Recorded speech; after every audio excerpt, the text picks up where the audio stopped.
Hello friends, and welcome back to the Dork side. I'm the Dork on the Road, and today let's run down all the mods on my mostly complete Norden 901 build.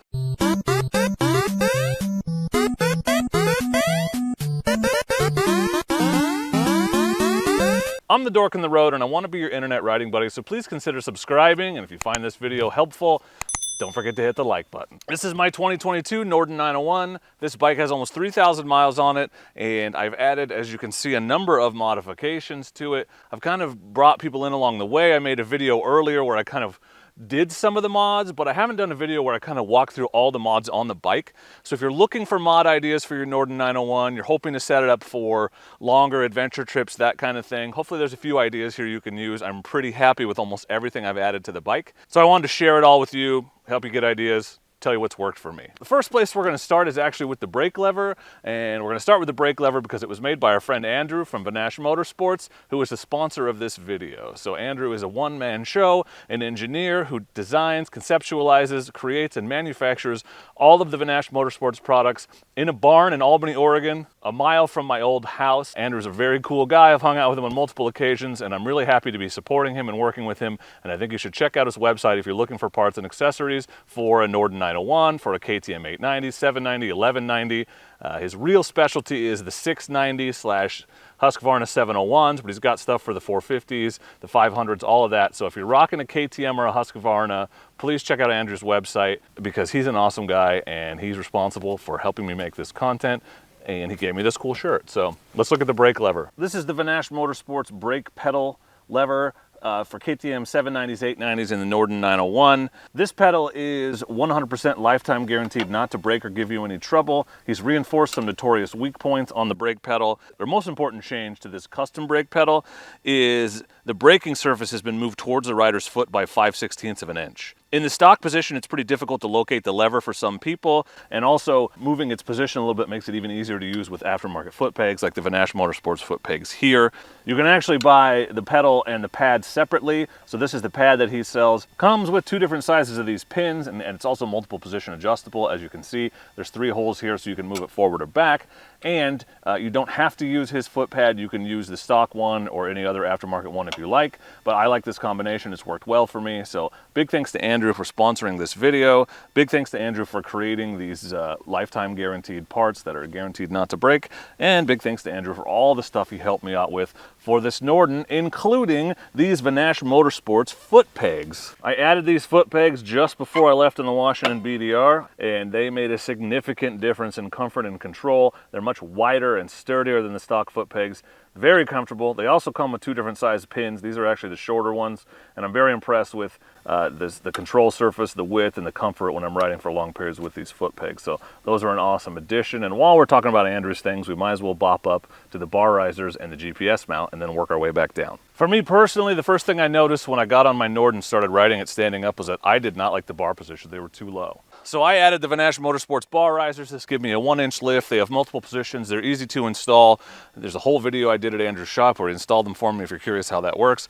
But these are heavy duty, sturdy, very happy with them. And speaking of very happy with them, this is the Vanesh Motorsports GPS mount. I'm rocking my Garmin Zumo XT on here, which is probably the most popular adventure GPS out there. But this thing is solid, sturdy, does not move. I've heard people say, oh, they wobble in the mount. They don't. I'm moving my whole bike with it right now. And I've seen a lot of you rocking those nice CNC mounts that look exactly like this, and they look exactly like this because they're manufactured by a Chinese company that stole Andrew's design and is making a trademark infringing less quality product. So if you're on the fence, I realize that Andrew's costs a little bit more, but it is also a higher quality. You're supporting a local American company, and you can save 20 bucks if you use promo code Dork in the Road on it. So give that a shot. But that is the Vanesh Motorsports GPS mount, which I'm very happy with. My Zumo XT has been good. I used it on the BDR, not unhappy with it. It's been a decent little performer for me. I also have to give a big shout out to Moto Machines, and they hooked me up with a bunch of Hepco and Becker stuff for this bike. So these are the Hepco and Becker handguards. And what's cool about these is you get to keep your stock plastic handguards. These keep the look of the bike the same. They just wrap around the outside and give you a ton of protection. I have dropped this bike a couple times, no issues whatsoever. These are very sturdy, incredibly easy to install, and I didn't have to like modify them or tweak them like I have to when I buy generic handguards, because they're specifically made for this bike. So those are pretty awesome. Y'all know my favorite and one of my first accessories I put on every bike is the double take mirrors. These are fully adjustable. My favorite thing is if you hit something in the bush or drop the bike, they just flop in. You just loosen it, put it back where you want it, tighten it down, and keep going. So these are one of my favorite accessories. You'll see I have them on all of my motorcycles for good reason.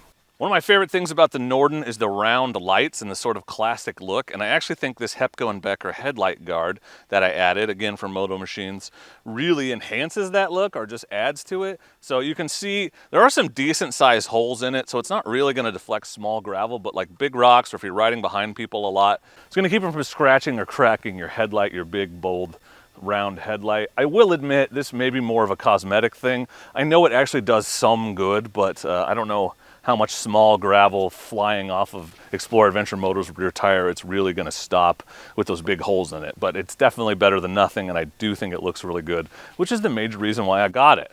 Now obviously the biggest and most obvious mod to this bike is the Hepco & Becker crash bars. These wrap all the way around, they protect the tank on the bottom, and I know, people are always like, why did you get crash bars? The tank protects the engine. Totally agree with you, but this fairing is completely unprotected and likely to be the first thing that hits the ground depending on how you drop the bike on an uneven surface with rocks or whatever. And I wanted to protect the fairing, and that's what I liked about this crash bar, because it wraps up and around and has protected the fairing on the drops that I've had thus far. They make a black, a yellow, and a white. I went with white because the black wasn't available. So also from Hepco & Becker is this skid plate guard. What it does is it fills in a hole on your skid plate, which is right behind the rear tire. So you have the front tire just flinging a bunch of crap up onto your exhaust. I added this Hepco & Becker protector. This works with the stock skid plate. I've not upgraded my skid plate yet. I'm probably going to. I was going to get an AXP skid plate, and then I was kind of talking to Camel ADV about one of theirs, and that kind of fell through, I guess. Now I'm talking to Molecule Motorsports in Albany, so we'll see. I will eventually upgrade the skid plate, but right now I am in fact rocking the stock skid plate. It's been fine. It's just a really thin aluminum. It's like a deflector, but it's not really going to protect you from a super hard hit to your engine case, so just be careful with that. But that Hepco & Becker thing's been great in the interim. If you've seen my videos on the Giant Loop channel, you've seen my luggage setup for this bike, but if you haven't, here are the bags that I run when I'm going moto camping. Or just in general. So I'm always rocking the tank bag. I went with the Diablo tank bag on this bike. It's a little bit smaller than the Fandango tank bag, which is 8 liters. This one is 6, but it's easier for me to stand up and get up over the bars, over the tank when I need to, when I'm going uphill and stuff with this smaller tank bag. So I rock the Diablo. I don't really notice the difference a ton. I mostly use this for camera gear and just odds and ends, but that is my favorite tank bag for this bike. You can save 15% on that tank bag if you use promo code Dork in the road on giantloopmoto.com, and the same promo code also applies to the other Giant Loop bags I have on this bike. So I'm trying to film, and I realize I haven't seen Chewy in a while, but I hear a rustling in the bushes, so I start calling him, and he got stuck in the blackberry briars back there and couldn't find his way out. He was just staring at me in the most pathetic, pitiful way. So I had to go around and rescue him. I got a little footage on my phone, which I'll put in. So Chewy has been very adventurous here at the new property, and he got himself into this blackberry thicket and he can't get himself out. Come on, Chewy. Come on, bud. This way. You're halfway. Come on. I know it hurts your feet, but how did you get in there? So I'm trying to coax him out without having to tread in there because I'm wearing slippers and a pair of shorts.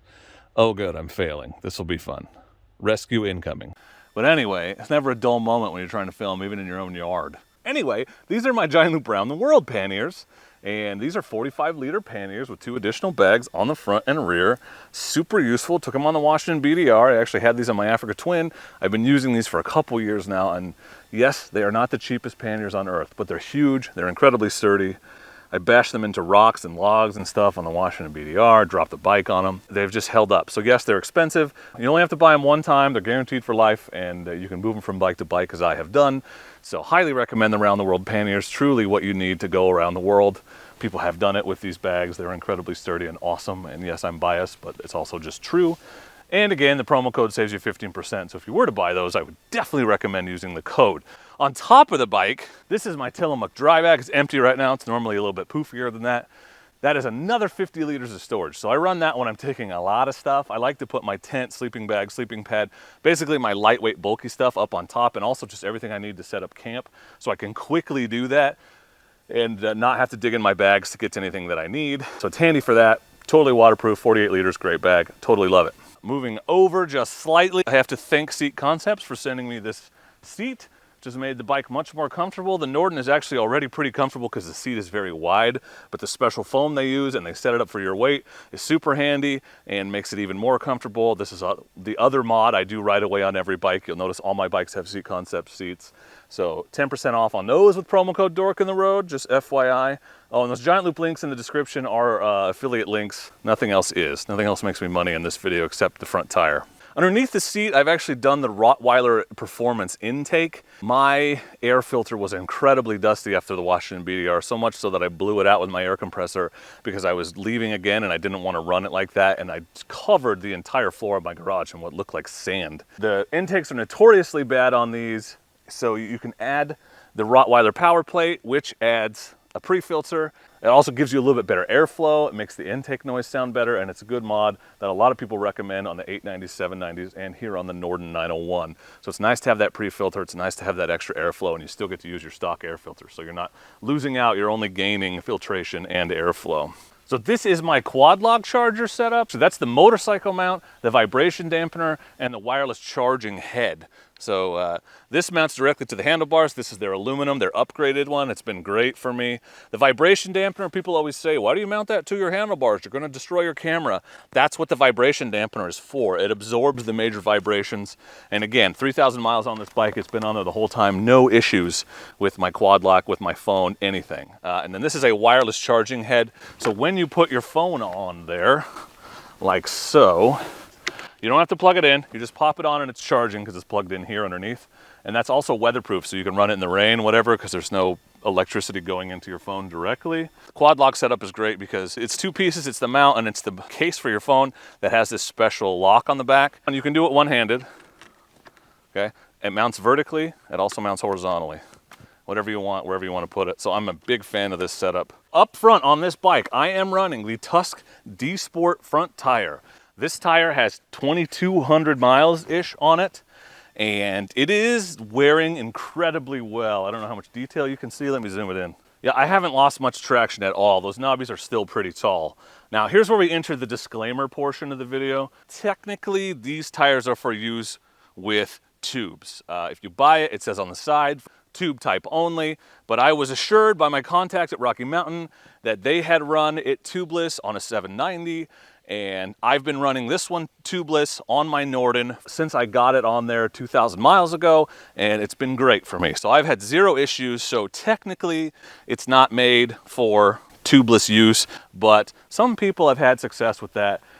Do it at your own risk. This is a very inexpensive tire. I'm super impressed with how well it's worn. The traction is pretty good. It does really well on the road.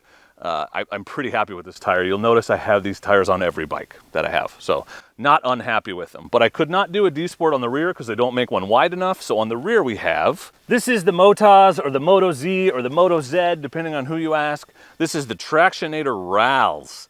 This was recommended to me by my friends at Rocky Mountain, so I threw it on the bike. These are a much more expensive tire. I will tell you, I've been incredibly pleased with the traction and hookup off-road. On the road, they're not bad at all, but they are incredibly loud. These are far and away the loudest tire I've ever used. On my Tenere, the howl at 75 is so loud that if I ride for an hour or so, it actually gives me a headache. This one, they have a weird resonance. Hi, Lando. Come over here, please. They have a weird resonance at certain speeds. So on this bike, it's more like 65, and on the Tenere, it's about 75, but they get really loud. So it's a super loud tire. Wear-wise, it's okay. 2,000 miles on this tire. You can see I have about half left, in the center at least. Maybe another 1,500 miles, maybe 2,000 if I'm lucky. The cat is headbutting the tripod because he's an idiot. Hey, stop that. That's not helping me film, dude. So many pet interferences today. Oh my God, he's going to town on it. Anyway, Lando's here. He loves the tire, see? He loves it as much as I do. So a mixed review on this. Excellent hookup off-road. If you're only gonna ride off-road most of the time, great tire. They're expensive, they're really loud on the road, they're not wearing as well as I would like, but the traction is very, very good off-road. All kinds of different surfaces. I've had them in the sand. I haven't had them in a ton of mud. I've had them in a little, and I wasn't unimpressed. They did fine. Gravel, dirt, that kind of thing. Not bad at all. Ooh, and a super important accessory to point out. One of the coolest mods on this bike is my Backcountry Discovery Routes license plate frame, which I got for being a gold benefactor. So if you're out there benefiting from the rides, the routes, if you're excited about the new Oregon route, I would encourage you to consider donating to a great organization, because they're a nonprofit. They run on these donations, or bidding on the holiday auction or something like that. I'm a gold benefactor. I'm proud to be a gold benefactor. It's a tax deduction. You get a cool package, and you... Stop it, cat. You get a cool package. I got a cool fleece and stuff, but most importantly, you're supporting an organization that supports and enables what we do. So I would encourage you to pick up one of these yourself. It just means, you know, making a donation to the Backcountry Discovery Route. And that, I think, is it. If I've forgotten anything, I'll add it to the mods list in the description. There'll be links to everything I mentioned in this video in the description, so you can check those things out for yourself. A big thanks to Vanesh Motorsports for sponsoring this video and this build. Giant Loop, obviously.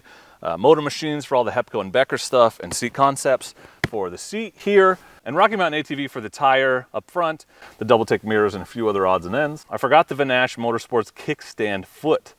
That's very, very awesome, especially if you're putting a heavy bike like this on soft surfaces. Often that extends the footprint and keeps it from sinking in. So right here under my foot, I can see it, which is what reminded me. Oh, and the racks here are the Hepco and Becker pannier racks, which I also got from our friends at Motor Machines. So thanks to everyone who sponsored the build. Thank you for watching. Check out the links in the description. If you have any questions about mods or suggestions for people, you want to leave links to stuff that you think is good in the description, do it. Let's help each other build the best Nordens possible. But for now, and as always, I just want to say thank you very much for watching, and please do not forget to be excellent to each other. I thank you. Excellent!